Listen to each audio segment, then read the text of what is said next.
ಚಿಂದಿ ಉಡಾಯಿಸೋ ಖಾರ ಬಣ್ಣ ರುಚಿಯನ್ನು ನೀಡುತ್ತದೆ. ಮೆಣಸಿನ ಪುಡಿ ಚಿಂದಿ ಉಡಾಯಿಸೋ ಖಾರ ಬಣ್ಣ ರುಚಿ. ಕಾರು ಮಳೆ ಅವಾಂತರಗಳನ್ನೇ ಸೃಷ್ಟಿ ಮಾಡಿಬಿಟ್ಟಿದೆ. ಧಾರಾಕಾರ ಮಳೆಗೆ ನಿಯಂತ್ರಣ ತಪ್ಪಿದ ಕಾರು ಏಕಾಏಕಿಯಾಗಿ ಹೇಮಾವತಿ ನದಿ ತೀರಕ್ಕೆ ಬಿದ್ದಿದೆ. ಅಲ್ಲಿನ ಸ್ಥಳೀಯರೇ ಕಾರ್ನಲ್ಲಿದ್ದವರನ್ನ ರಕ್ಷಣೆ ಮಾಡಿದ್ದಾರೆ. ಧಾರಾಕಾರ ಮಳೆಯಿಂದಾಗಿ ಈಗಾಗಲೇ ಹಳ್ಳ ಕೊಳ್ಳಗಳು ತುಂಬಿ ಹರಿತಾ ಇದ್ದಾವೆ. ನಿಯಂತ್ರಣ ಕಳ್ಕೊಂಡಂತ ಕಾರು ಏಕಾಏಕಿಯಾಗಿ ಹೇಮಾವತಿ ನದಿ ತೀರಕ್ಕೆ ಬಿದ್ದಿದೆ. ರಾಮಣ್ಣನ ಗುಂಡಿ ಬಳಿ, ರಾಷ್ಟ್ರೀಯ ಹೆದ್ದಾರಿ 73ರ ರಾಮಣ್ಣನ ಗುಂಡಿ ಬಳಿ ನಡೆದಿರುವಂತಹ ಘಟನೆ ಇದು.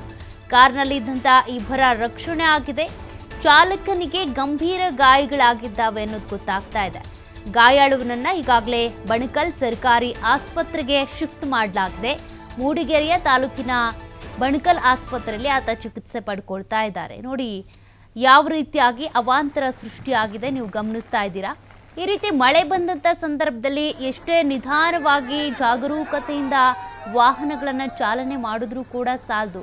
ಎಷ್ಟೇ ಜಾಗರೂಕರಾಗಿದ್ರೂ ಇಂಥ ಎಡವಟ್ಟುಗಳು ಅನಾಹುತಗಳಾಗ್ಬಿಡುತ್ತೆ. ನೋಡಿ ಅಲ್ಲಿನ ಸ್ಥಳೀಯರು ತಕ್ಷಣವೇ ರಕ್ಷಣಾ ಕಾರ್ಯಾಚರಣೆಗೆ ಬಂದು ಕಾರ್ನಲ್ಲಿದ್ದವ್ರನ್ನ ರಕ್ಷಣೆ ಮಾಡಿದ್ದಾರಲ್ಲ, ಅವ್ರಿಗೆ ನಾವು ನಿಜಕ್ಕೂ ಕೂಡ ಶಭಾಷ್ಗಿರಿ ಹೇಳಲೇಬೇಕು. ತಕ್ಷಣ ಬಂದರು ಅಂದರೆ ಈ ಥರ 2 ಘಟನೆಗಳಾಗಿದ್ದಾವೆ. ಹಿಂಗೆ ಕಾರ್ ಬಿದ್ದಾಗ ಜನ ಇದ್ದರೆ ರಕ್ಷಣೆ ಮಾಡ್ತಾರೆ, ಇಲ್ಲದೇ ಇದ್ದರೆ ಏನು ಗತಿ? ಕಾರ್ ಸಮೇತ ಅದರಲ್ಲಿದ್ದವರು ಕೂಡ ಕೊಚ್ಕೊಂಡು ಹೋಗ್ಬಿಡ್ತಾರೆ. ಚಿಕ್ಕಮಗಳೂರಿನಲ್ಲಿ ಈಗಾಗಲೇ ಯಥೇಚ್ಛವಾಗಿ ಮಳೆ ಆಗ್ತಾ ಇದೆ. ಭಾರೀ ಮಳೆಯಿಂದಾಗಿ ಅನೇಕ ಅವಾಂತರಗಳು ಸೃಷ್ಟಿ ಆಗ್ತಾ ಇದ್ದಾವೆ. ಅದರಲ್ಲಿ ಈ ಅವಾಂತರವೂ ಕೂಡ ಒಂದು.